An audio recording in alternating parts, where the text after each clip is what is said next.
بسم اللہ والصلاۃ والسلام علی رسول اللہ اما بعد۔ بچوں کے حوالے سے اکثر ماں باپ پریشان ہوتے ہیں کہ بچہ پڑھائی پر توجہ نہیں دیتا، اپنے کام پہ کوئی فوکس نہیں کرتا، اور خصوصاً وہ ماں باپ زیادہ پریشان ہوتے ہیں جن کے بچے ماضی میں بہت اچھے، ذہین اور سمجھدار رہے ہوں، اور بالکل اپنے کام سے کام رکھنے والے، اور کچھ بچے جو ایکسٹرا آرڈنری تھے، یعنی اپنی پڑھائی میں، اپنی سنجیدگی میں، معاملات کو نبھانے میں، حسن اخلاق میں، یعنی ہر چیز میں وہ پرفیکٹ تھے۔ جب ایک دم سے وہ بدلتے ہیں تو ماں باپ بہت پریشان ہوتے ہیں، اور یہ رویے کا اتار چڑھاؤ یقیناً انسان کو پریشان کر دیتا ہے۔ جس انسان سے کسی چیز کی توقع نہ ہو وہ اس طرح سے پیش آئے تو واقعی تکلیف محسوس ہوتی ہے۔ اچھا پڑھنے والا، اچھا بولنے والا، اچھا لکھنے والا جو بچہ آپ کا رہا ہو، وہ ایک دم سے یکسر اس کی حالت بدل جائے تو یہ تکلیف دہ بات ہوتی ہے۔ لیکن اکثر ماں باپ کی شکایات کس ایج میں ہوتی ہیں، اس بات کو بھی ہمیں سمجھنے کی اور غور کرنے کی ضرورت ہے۔ بچوں کے رویے عام طور پہ ٹین ایجز میں جو ہوتے ہیں ان کے رویے، طور طریقے، انداز اور دیگر چیزیں بدلنا شروع ہوتی ہیں جو ٹین ایجز ہیں ان میں۔ اب آپ اگر غور کریں گے تو وہ بچہ جو 6 سال، 7، 8، 9، 10، 11 سال کی عمر تک آپ کا بڑا فرما بردار تھا، بات مانتا تھا، پڑھائی پہ فوکس کرتا تھا، سب کچھ تھا، لیکن وہ بدل گیا ہے۔ اس وقت آپ نے اس بات پہ غور کرنا ہے کہ میرے بچے کے اندر یہ تبدیلی کیوں واقع ہوئی ہے۔ اکثر ماں باپ مجھ سے خصوصاً یہ پوچھتے ہیں کہ نظر بد تو نہیں لگی، نظر بد کی، بلکہ کچھ تو ایسے ہیں جو ہمیں پوچھتے نہیں بلکہ خود ہی کہہ دیتے ہیں کہ اس کو نظر لگ گئی ہے، اس کو دیکھیں آپ، اس کو نظر لگی ہے، اس کا کیا حل ہے۔ حالانکہ بعض دفعہ کچھ بچوں کو جب ہم دیکھتے ہیں تو نظر بد کی علامات نہیں ہوتی، ان کو نظر نہیں لگی ہوتی۔ عام طور پہ ماں باپ کی یہ شکایت ہوتی ہے کہ نظر لگ گئی ہے اس کو۔ اچھا بالفرض اگر نظر لگ بھی گئی ہے تو نظر ایسے جان بوجھ کے نہیں لگ جاتی، بلکہ نظر بد لگنے میں پیچھے کچھ کوتاہیاں اور کمیاں ہوتی ہیں جو ماں باپ میں بھی ہوتی ہیں، بچوں کے اندر بھی ہوتی ہیں۔ اگر آپ کا بچہ پوزیشن لیتا تھا، اس کا ایک نام تھا اور اس کی خوبیاں بہت زیادہ اس کا چرچا ہے، تو اکثر ماں باپ بڑے فخر اور غرور سے کہتے ہیں کہ ہاں میرا بیٹا تو ایسے ہے، وہ ویسے ہیں، اور اللہ کے تعریفی کلمات کو بھول جاتے ہیں۔ تو غلطی یہاں پہ اپنی ہے۔ اگر بچے نے اپنی تعلیم پہ فوکس کیا ہے لیکن اپنے اذکار اور اپنی دعائیں اور حاسدوں کی حسد سے بچنے کے لیے اللہ کے ذکر کو لازم نہیں پکڑتا تھا تو غلطی اس کی اپنی ہے۔ نظر بد لگ گئی ہے تو سارا قصوروار نظر بد کو نہیں ٹھہرائیں، بلکہ اس پہ غور کریں کہ ہمیں جو ہمارے اندر کوتاہی تھی اس کی وجہ سے ایسے ہوا ہے۔ اللہ کے رسول صلی اللہ علیہ وسلم کے سامنے ایک شخص نے ہوا کو برا کہا، جب ہوا آئی، آندھی چلی تو اس کا نقصان ہوا، تو ہوا کو برا کہنے لگا۔ آپ نے فرمایا لا تسبوا الريح فإنها يأتي بأمر اللہ، ہوا کو برا نہیں کہو، یہ اللہ کے حکم سے آتی ہے۔ اگر کسی کا کوئی نقصان ہوا ہے تو وہ اس کے عملوں کی نحوست کی وجہ سے ہے، وہ اس کے برے اعمال کی وجہ سے ہے، اور اگر اس کے برے اعمال نہیں ہیں تو پھر اس پر اللہ کی طرف سے آزمائش ہے، ہوا کا اس میں کوئی قصور نہیں ہے۔ اگر نظر بد کسی کو لگی ہے، اپنے عملوں کو دیکھیے، اپنی ذات کو ٹٹولیے۔ اگر آپ کے ماضی میں گناہ رہے ہیں تو اللہ تعالیٰ سے معافی مانگ لے، ہو سکتا ہے آپ کے گناہوں کی وجہ سے آپ کو نظر لگی اور آپ کا نقصان ہوا، تو جو بھی ہوتا ہے اللہ کے اذن کے ساتھ ہوتا ہے۔ تو بہرحال نظر بد کی وجہ سے بھی بچے متاثر ہو جاتے ہیں۔ اگر نظر بد کی وجہ سے متاثر ہوں، اس کا کیا حل ہے وہ میں آپ کو بتاتا ہوں۔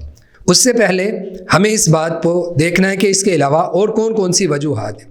کبھی کبھی بچوں کا ماحول بدل دینے کی وجہ سے بھی ایسا ہوتا ہے، یعنی آپ یوں سمجھ لیں اکثر والدین، میں اپنی بات کرتا ہوں، جو میرے پاس ماں باپ کیس لے کے آتے ہیں کہ ہمارا بچہ اسکول میں بڑا اچھا تھا، ٹھیک ہے، یا کہہ لیں کہ مڈل تک بڑا اچھا رہا ہے، اس کے بعد جیسے وہ 9th یا 10th میں گیا ہے، یا پھر کہتے ہیں کہ جیسے وہ اسکول سے کالج میں گیا ہے تو ایک دم سے وہ بدل گیا ہے۔ اب دیکھیے وہاں پہ ماحول بھی تبدیل ہوتا ہے۔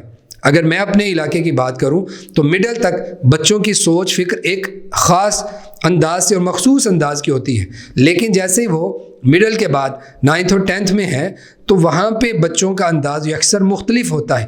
کالج میں چلے جائیں تو ان کی سوچ ان سے بھی الگ ہے, اور عام طور پہ یہی وہ ایام ہوتے ہیں یا وہی سال ہوتے ہیں جن میں بچہ اپنی ٹین ایج میں آتا ہے. ٹھیک ہے, عام طور پہ اگر کوئی بچہ 9th یا 10th میں ہے تو اس کی عمر 13, 14, 15, 16 ان سالوں کے اندر ہے. تو 13, 14, 15, 16, 17, 18, 19 یہ جو ٹین ایج ہے, اس میں بچے کے اندر بہت ساری تبدیلیاں آتی ہیں. وہ ماحول سے بھی سیکھتا ہے, اور جن جسمانی طور پہ جو اس کے اندر تبدیلیاں آتی ہیں ان کی وجہ سے وہ اپنی ذات میں بھی پریشان ہوتا ہے. تو آپ صرف یہ نہیں دیکھیں کہ بچہ نہیں پڑھ رہا, پڑھائی کو اتنا ذہن پہ سوار نہیں کر لیں.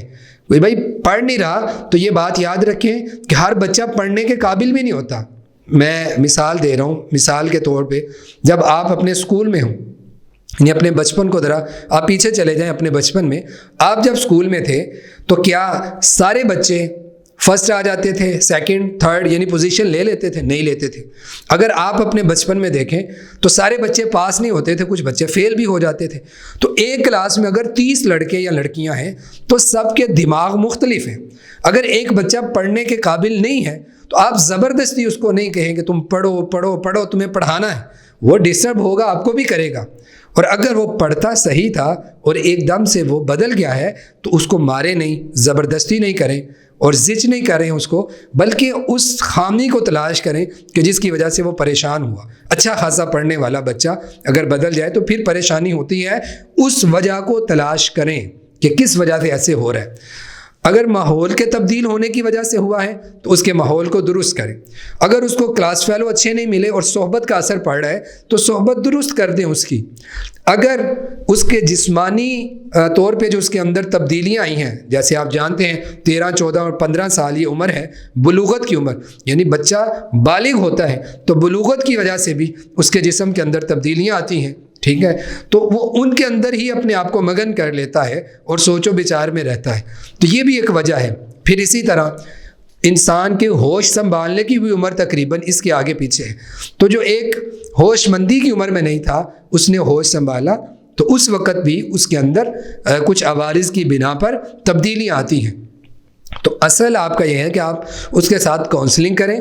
بچہ گھر میں جس کے ساتھ سب سے زیادہ فری ہے, والدہ کے ساتھ ہیں یا والد کے ساتھ ہیں یا بڑے بھائی کے ساتھ ہیں یا بڑی بہن کے ساتھ ہے, وہ کاؤنسلنگ کرے, بار بار سمجھائے. اور یا پھر کوئی ایسا اس کا دوست جو قابل اعتماد ہو اس کے سامنے وہ اپنی بات رکھے, یا آپ اس کو کہیں کہ آپ اس سے پوچھو. ٹھیک ہے, تو جب آپ ایسا کریں گے تو وہ اپنی معافی ضمیر کا اظہار کرے گا, اپنی بات کو اس کے ساتھ شیئر کرے گا, تو اس کا جو ویک پوائنٹ ہے وہ آپ کو پتہ چل جائے گا. تو پھر آپ اپنے بچے کے اوپر فوکس کر سکیں گے اس کی اس خامی کو درست کرنے کے لیے. تو نظر بد بھی ایک وجہ ہے, ماحول کا تبدیل ہو جانا بھی ایک وجہ ہے, بری دوستی بری صحبت بھی ایک وجہ. یہ بھی چلے ماحول میں ہی آتی ہے لیکن تھوڑی سی مختلف ہے کہ ایک نئی جگہ پہ آپ نئی کلاس میں گئے ہیں تو بچوں کے ساتھ آپ کی کوئی دوسرے بچوں کے ساتھ اس کی بن نہیں رہی, تو یہ ایک ماحول کی تبدیلی آ گئی. اب بچے بری صحبت اس نے اختیار کر لی, وہ ایک الگ آ گئی. پھر اسی طرح عام طور پہ کچھ ماں باپ جو سمجھدار ہیں وہ اسکول میں بچہ ہو 5ویں 6ٹھی 7ویں میں اس کو موبائل فون نہیں دیتے, لیکن جب وہ میٹرک میں آ جاتا ہے یا کہہ لیں کہ میٹرک کے بعد کالج میں جاتا ہے تو کہتے ہیں اب یہ بڑا ہو گیا اس کو موبائل دے دو. اب نیا اس کو موبائل ملا ہے تو اس شوق میں بھی اپنے وقت کو ضائع کر سکتے ہیں. تو بھائی آپ تلاش کرو اس کا مسئلہ کیا ہے. خالی نظر پہ نہیں رہیں, نظر لگ سکتی ہے, نظر بد کی وجہ سے انسان متاثر ہو سکتا ہے, لیکن سارا بلیم آپ نظر پہ نہیں کرو. اس کے اندر جو تبدیلی آئی ہے اس کو دیکھو اور اس کو درست کرنے کی کوشش کرو. تو بہرحال اگر بچوں کے اندر پڑھائی میں جو ہے وہ خلل واقع ہو رہا ہے یا کسی بھی وجہ سے ہے تو آپ یہ پڑھائی جو میں آپ کو بتا دیتا ہوں اس پہ غور کریں اور بچے کو اس کا دم کریں. اگر وہ خود پڑھے تو بہتر ہے, ورنہ ماں باپ میں سے کوئی اس کو دم کر کے پانی پلائے, شہد بھی دم کر کے دے. اس میں سب سے پہلے سورۃ فاتحہ آ جاتی ہے. سورۃ فاتحہ پڑھیں. ایک چیز سورۃ فاتحہ 7 مرتبہ, آیت الکرسی 7 مرتبہ, سورۃ فلق ناس 21 مرتبہ پڑھیں, اور سورۃ قلم کی آخری دو آیتیں وَإِن يَكَادُ الَّذِينَ كَفَرُوا لَيُزْلِقُونَكَ بِأَبْصَارِهِمْ یہ دو آیتیں یہ بھی 21 دفعہ پڑھیں. اور بسم اللہ الذی لا یضر مع اسمہ شیء فی الارض ولا فی السماء وهو السمیع العلیم یہ دعا بھی 21 دفعہ پڑھیں. پھر آخر میں آپ 11 مرتبہ درود پڑھ لیں. اور نظر بد کی دعا بسم اللہ ارقی کا من کل شیء یؤذی کا من شر کل نفس او عین حاسد اللہ یشفی کا، میں تجھے دم کرتا ہوں بسم اللہ ارقی کا، اللہ کے نام کے ساتھ۔ تو یہ دعا آپ 3 یا 7 مرتبہ پڑھ لیں، پانی شہد پہ دم کر کے اس کو دیں، اور ماں باپ میں سے کبھی کوئی ہفتے میں 1-2 دفعہ اپنے وضو کے پانی سے اس کو غسل کروائیں، تاکہ نظر بد کی وجہ سے اگر ہے یا کسی اور عارضے یعنی کہہ لیں کہ سبب کی وجہ سے ایسے ہو رہا ہے، تو آپ قرآن کو شفا بنا کے یہ عمل کریں، انشاءاللہ اللہ تعالیٰ بہتر کریں گے۔ لیکن اس کی اصل جو وجہ ہے اس کو پہچان کے اس کو حل کرنے کی ضرور کوشش کریں۔ واللہ اعلم۔